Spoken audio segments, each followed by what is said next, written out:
दोस्तों, आज जो कहानी हम आपको बताने जा रहे हैं वो दो ऐसे लोगों की लव स्टोरी है जिनमें से एक को दिखाई नहीं देता तो दूसरा कुछ बोल नहीं सकता, लेकिन इन कमियों के बाद भी वो दोनों एक दूसरे की फीलिंग को अच्छे से समझते हैं पर अपने प्यार को एक्सप्लेन नहीं कर पाते। अब क्या इनकी ये लव स्टोरी पूरी हो पाएगी या फिर दोनों बेचारे ऐसे ही अपने प्यार को दबा कर रखेंगे? ये तो हमें मूवी देखने के बाद ही पता चलेगा। तो चलिए टाइम बर्बाद ना करते हुए वीडियो को शुरू करते हैं। तो दोस्तों, कहानी की शुरुआत में हमें एक लड़के को दिखाया जाता है जो की एक बड़ी सी दीवार पर पेंट करता है। इसका नाम ओई सावादा है जो कि कुछ बोल नहीं सकता। तभी अचानक से एक लड़की वहाँ आ जाती है जिसका नाम मीका है। ये लड़की ब्लाइंड होती है और अपनी इसी ब्लाइंडनेस की वजह से वो अपनी डेली लाइफ की प्रॉब्लम्स को टैकल नहीं कर पा रही और वो अब अपनी लाइफ से परेशान हो चुकी है, इसलिए वो टेरेस से कूदकर अपनी जान देने आई है। लेकिन ओई उसे देख लेता है। वो भागते हुए उसके पास जाता है और उसे पकड़कर पीछे खींच लेता है। मीका उससे बोलती है कि मुझे मरने दो, लेकिन ओई चाहकर भी उसे कुछ कह नहीं पाता। वो उससे पूछना चाहता है कि वो मरना क्यों चाहती है। वो उसे समझाना भी चाहता है, लेकिन गूंगा होने की वजह से वो खुद को काफी लाचार महसूस करता है। तभी वहाँ दो लेडी आती है जो कि मीका की दादी और उसकी मोम है। वो दोनों मीका को बोलते हैं कि ऐसा मत करो। इसके बाद वो इसे समझाकर नीचे ले जाने लगते हैं। तभी मीका का एक घुंघरू वहाँ गिर जाता है जिसे ओई उठाकर अपने पास रख लेता है। फिर वो भी अपना काम खत्म करके नीचे आ जाता है, जहाँ उसके साथ काम करने वाले एक अंकल उससे कहते हैं कि मेरे फोन में म्यूजिक नहीं चल रहा, क्या तुम उसे ठीक कर दोगे? तो ओई उसके फोन को ठीक कर देता है। अगले दिन हमें मीका को दिखाया जाता है जो एक पियानो हॉल में बैठकर पियानो सुन रही थी। दरअसल मीका एक पियानो आर्टिस्ट है, लेकिन ब्लाइंड होने की वजह से वो अब अच्छे से पियानो नहीं बजा पाती। वो बस पियानो सुनने के लिए अक्सर कॉलेज आती रहती है। अब पियानो की क्लास खत्म होने के बाद कुछ लड़कियां मीका के पास आती है और उससे कहती है कि आखिर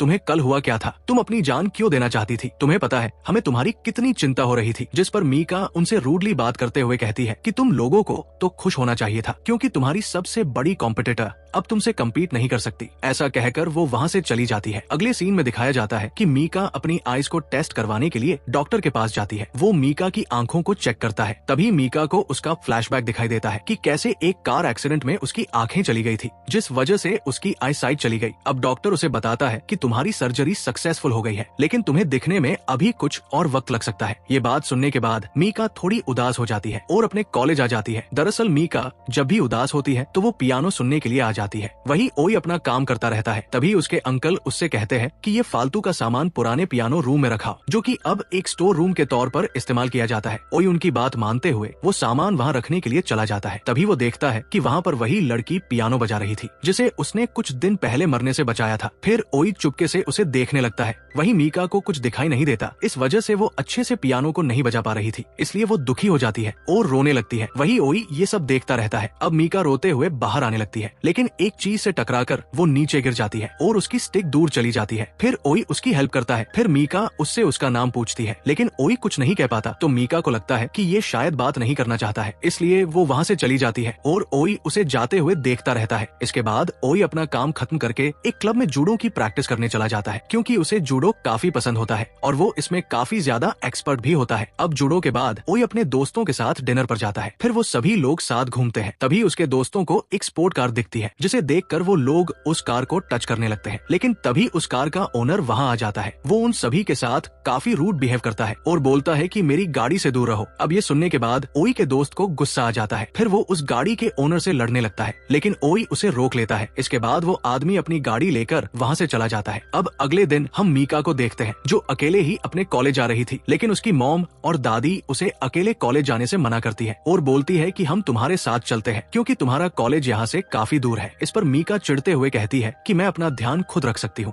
इसके बाद वो अकेले ही वहाँ से चली जाती है। अब जब मीका कॉलेज जाने लगती है तो ओई उसे देख लेता है। फिर वो उसके पीछे पीछे चलने लगता है और रास्ते में वो किसी चीज से न टकरा जाए, इसलिए वो पहले ही सारी चीजें हटा रहा था और उसकी हेल्प कर रहा था। ऐसे ही करते करते वो उसे पियानो हॉल तक छोड़ने आता है, लेकिन तभी उसे याद आता है कि पियानो हॉल की चाबी तो वो स्टोर रूम में ही भूल गया है, इसलिए वो भागकर चाबी लेने जाता है। वहीं मीका भी हॉल के पास आ जाती है, लेकिन दरवाजा बंद होता है, इसलिए वो वापस जाने लगती है। लेकिन तभी ओई जल्दी से गेट खोल देता है और मीका की तरफ उसी बेल को बजाने लगता है, जो कि सुसाइड वाले दिन मीका के बैग से ही गिर गई थी। बेल की आवाज सुनने के बाद मीका उससे पूछती है कि तुम कौन हो, लेकिन ओई उसे कोई रिस्पॉन्स नहीं करता, इसलिए मीका अंदर चली जाती है और पियानो की प्रैक्टिस करने लगती है। फिर प्रैक्टिस के बाद जब वो बाहर आती है तो सीढ़ियों से टकरा कर गिर जाती है, जिसके बाद ओई उसकी हेल्प करने लगता है और उसे उसकी स्टिक देता है। तो मीका उससे कहती है कि जो बेल तुम्हारे पास है वो मेरी है। ये सुनने के बाद ओई उसे वो बेल देने लगता है, लेकिन मीका कहती है कि रहने दो, तुम इसे रख सकते हो। फिर वो कहती है कि क्या तुम भी पियानो स्टूडेंट हो, लेकिन ओई चाह कर भी कुछ नहीं बोल पाता। इस पर मीका उससे कहती है, क्या तुम मुझसे बात नहीं करना चाहते? जिस पर वो अपने फोन के थ्रू उसे बताना चाहता है कि वो बोल नहीं सकता, लेकिन उससे पहले ही मीका उससे कहती है कि कोई बात नहीं, तुम मेरा हाथ टच करके भी बता सकते हो कि तुम पियानो बजाते हो या नहीं। अगर एक बार टच करोगे तो हाँ में जवाब होगा और 2 बार टच करोगे तो ना में जवाब होगा। इसके बाद ओई जल्दी से अपने हाथों को साफ करने लगता है, लेकिन उसके हाथ फिर भी गंदे होते हैं, इसलिए वो पेन निकालता है और उसके हाथ पर एक बार टच करता है, यानी कि वो झूठ बोल देता है कि वो एक पियानो आर्टिस्ट है। ये जानने के बाद मीका उससे कहती है, तुम भी पियानो स्टूडेंट हो, तो क्या तुम मेरे लिए एवरी सैटरडे यहाँ का गेट खोल सकते हो? तो ओई फिर से एक बार उसके हाथ पर टच करता है। तो मीका कहती है, वैसे तुम्हारा नाम क्या है? तो ओई पेन से उसके हाथ पर अपना नाम लिखने लगता है। फिर मीका कहती है कि अच्छा तुम्हारा नाम ओई है। वो कहती है कि मेरा नाम मीका है। इसके बाद वो कहती है कि चलो अब मैं चलती हूँ, अब हम अगले सैटरडे मिलेंगे और उस दिन तुम मुझे पियानो बजाकर भी सुनाओगे। अब ये सुनने के बाद ओई थोड़ा उदास हो जाता है क्योंकि उसे पियानो बजाना नहीं आता, लेकिन वो मीका को भी दुखी नहीं देख सकता था। अब मीका भी वहाँ से चली जाती है और सीधा अपने पियानो टीचर के पास आ जाती है, जहाँ उसकी टीचर कहती है कि तुम अच्छी कंपोजर बन सकती हो, साथ ही हमने तुम्हारे लिए एक कंपोजर की जॉब भी ढूंढ ली है, तुम जब चाहो इस जॉब को ज्वाइन कर सकती हो। ये सुनकर मीका उदास हो जाती है क्योंकि वो शुरू से ही एक पियानो आर्टिस्ट बनना चाहती है, लेकिन अब ब्लाइंड होने की वजह से वो ऐसा नहीं कर सकती। इसके बाद वो अपनी टीचर से कहती है कि मैं अपने पियानिस्ट बनने के ड्रीम को नहीं छोड़ सकती। ऐसा कहकर वो वहाँ से चली जाती है। मीका अपने घर जाने लगती है, लेकिन तभी वो एक लड़की से टकरा जाती है और अपना बैलेंस खो देती है, जिस वजह से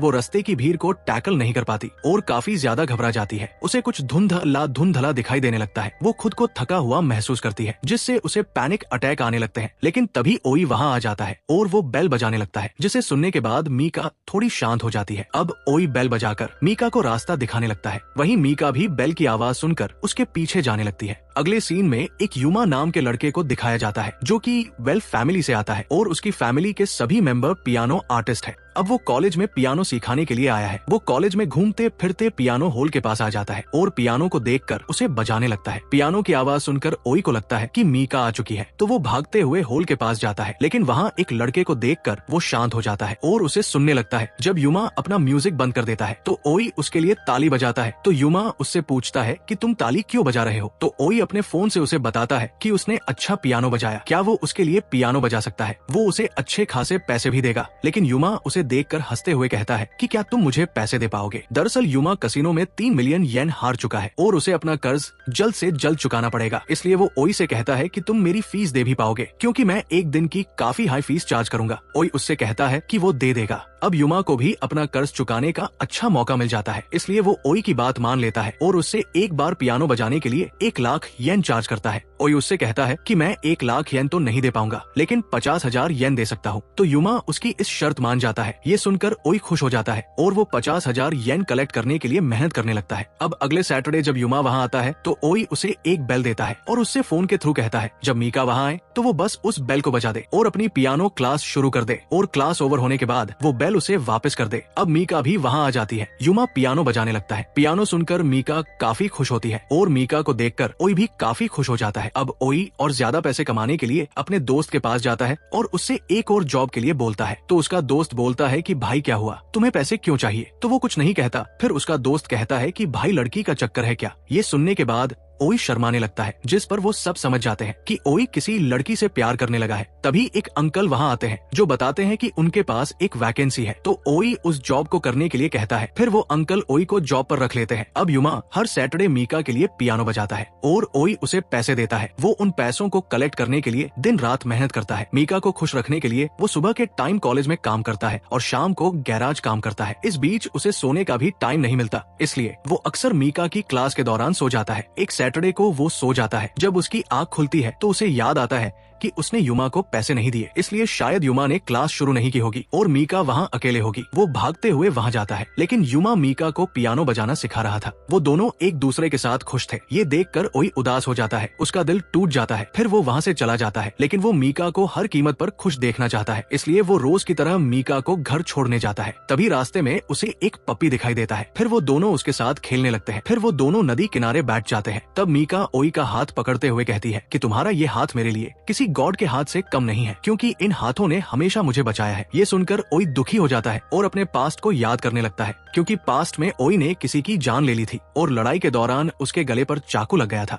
जिसकी वजह से उसकी आवाज भी चली गई थी। यही सब याद करते हुए वो अपने हाथों को देखे जा रहा था। अगले दिन ओई वापस अपने काम में लग जाता है। वो कॉलेज में साफ सफाई करने आता है। तभी वो पियानो की तरफ देखने लगता है। वहाँ कोई नहीं होता तो वो पियानो बजाने की कोशिश करता है, लेकिन उसे समझ नहीं आता है कि इसे कैसे बजाते हैं। तभी पीछे से युमा वहाँ आ जाता है। युमा को देखकर ओई उसे उसकी फीस देने लगता है, तो युमा उससे पूछता है कि आखिर तुम उसके लिए इतना सब क्यों कर रहे हो। तब ओई उसे बताता है कि वो अपना ड्रीम तो पूरा नहीं कर पाया, लेकिन वो मीका का ड्रीम पूरा करना चाहता है। ये सुनकर युमा उससे कहता है कि तुम बहुत अच्छे इंसान हो, तुम मेरे साथ ड्राइव पर क्यों नहीं चलते। तो ओई उसे मना कर देता है, लेकिन युमा उससे कहता है कि फिक्र मत करो, मैं मीका को नहीं बताऊंगा कि तुम्हारी जगह मैं उसके लिए पियानो बजाता हूँ। ये सुनकर वो मान जाता है। अब वो तीनों ड्राइव पर जाते हैं। युमा भी अब मन ही मन मीका को पसंद करने लगा था। वो तीनों साथ में टाइम स्पेंड करते हैं, लेकिन तभी बारिश होने लगती है, तो वो लोग छिपने के लिए जगह ढूंढने लगते हैं। तभी उन्हें एक घर दिखाई देता है, जहाँ लिखा था कि अगर ये घर किराए पर चाहिए तो इस नंबर पर कॉल करें। फिर युमा उस नंबर पर कॉल करता है, लेकिन कॉल नहीं लगती। इसके बाद ओई उस बोर्ड की फोटो खींचता है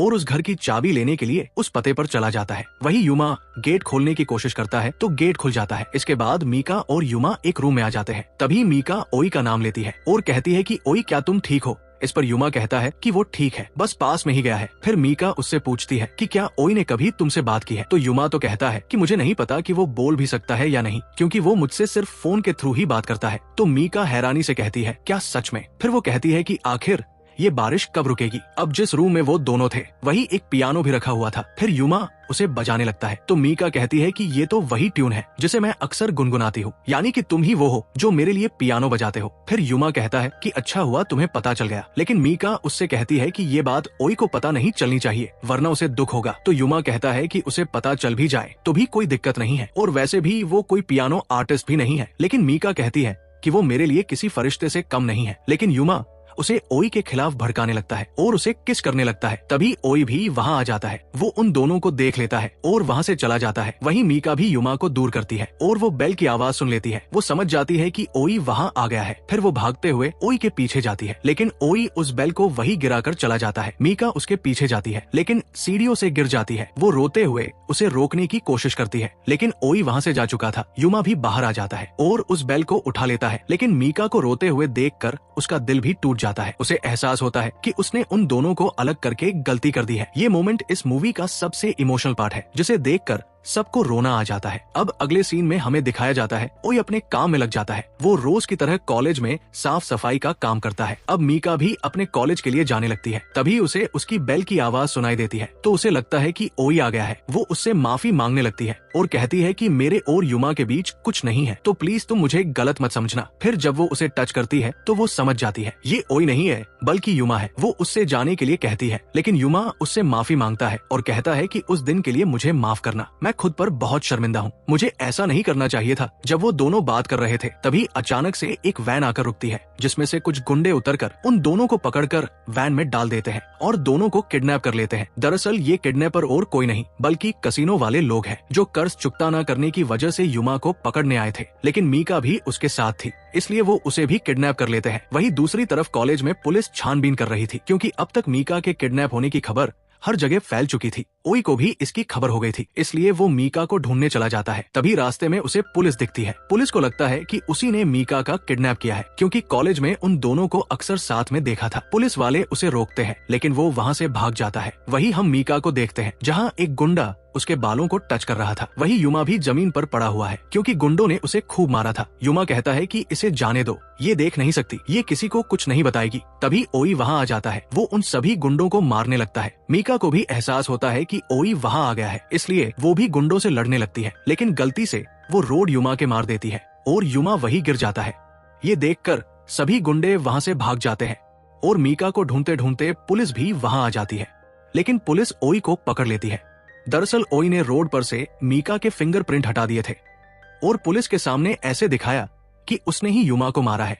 अब अगले सीन में दिखाया जाता है कि युमा का इलाज चल रहा है, लेकिन वो इस हालत में नहीं है कि वो अपना बयान दे सके, इसलिए फिलहाल ओई को जेल में डाला हुआ है। वहीं मीका की आंखों का इलाज चल रहा है। मीका ओई से मिलना चाहती है, लेकिन ओई उससे मिलना नहीं चाहता। अब समय बीतने लगता है। युमा की सेहत में भी सुधार होने लगा है। अब एक दिन जब मीका अपना इलाज करवाने के लिए दूसरे शहर जाती है, तभी ओई का दोस्त वहां आता है और उसे ओई का एक लेटर देता है। वो कहती है कि तुम ही पढ़कर सुना दो।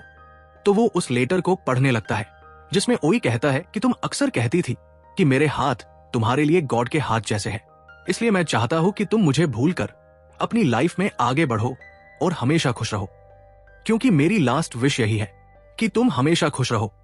इसके बाद ओई का दोस्त वहां से चला जाता है, लेकिन लेटर सुनने के बाद मीका को दुख होता है कि उसने युमा को मारा था, लेकिन ओई उसकी सजा भुगत रहा है, इसलिए वो युमा से मिलने जाती है। अब युमा को नहीं पता कि उस दिन क्या हुआ था और उसके बाद क्या क्या हो चुका है, इसलिए मीका उसे सारी बातें बताती है और उससे कहती है कि तुम पुलिस को अपना बयान दे दो और उन्हें सब सच बता दो कि वो किडनैपिंग ओई ने नहीं करवाई थी और ना ही उसने तुम पर हमला किया था। अब कहानी को 2 साल बाद दिखाया जाता है। मीका की आंखें ठीक हो चुकी है और वो पी की विश को पूरा करते हुए अपने ड्रीम को पूरा कर रही है। वो काफी अच्छे से पियानो बजा रही है, वही युमा भी उसके साथ है। दूसरी तरफ हम ओई को देखते हैं जो जेल से रिहा हो चुका है, लेकिन मीका को नहीं पता कि वो जेल से रिहा होने के बाद कहां चला गया है। अब वो एक शिप पर काम करता है। अब मीका का शौक खत्म हो जाता है तो युमा उससे मिलने आता है। वो उससे माफी मांगता है और कहता है कि उसे पता था कि ओई जेल से रिहा होने के बाद कहा गया है। ये सुनकर मीका को रोना आ जाता है। फिर वो उससे उसका पता पूछती है और उसी जगह चली जाती है जहां ओई काम करता है। मीका उसे आवाज लगाती है, लेकिन ओई उसकी आवाज सुनकर छिप जाता है। दरअसल ओई ने अपना नाम और अपनी पहचान बदल ली है, इसलिए कोई भी ओई सावादा को नहीं पहचानता। फिर वो कहते हैं कि यहाँ कोई ओई सावादा नहीं है, आप यहां से चली जाइए। अगर तुम यहां से नहीं गई तो हमें पुलिस को बुलाना पड़ेगा। इसके बाद वो वहां से जाने लगती है, लेकिन तभी उसे बेल की आवाज सुनाई देती है। दरअसल वो बेल गलती से टूटकर नीचे गिर जाती है। फिर मीका उसे ढूंढने लगती है। तभी एक ट्रक वहां आ जाता है। सब मीका को वहां से हटने के लिए कहते हैं। तभी ओई उसे बचा लेता है। फिर मीका उससे पूछती है कि ओई सान, तो ओई उसके हाथ पर एक बार टच करता है। मीका को पता चल जाता है कि वो ही ओई है। फिर वो उसे किस करने लगती है और यही इस मूवी का एंड हो जाता है। उम्मीद है दोस्तों आपको ये मूवी पसंद आई होगी। अगर मूवी पसंद आई तो वीडियो को लाइक और कमेंट में अपनी फीलिंग जरूर शेयर करें और जाने से पहले चैनल को सब्सक्राइब करना ना भूलें। मिलते हैं अगली वीडियो में, तब तक के लिए सेफ रहे, खुश रहे। जय श्री राम।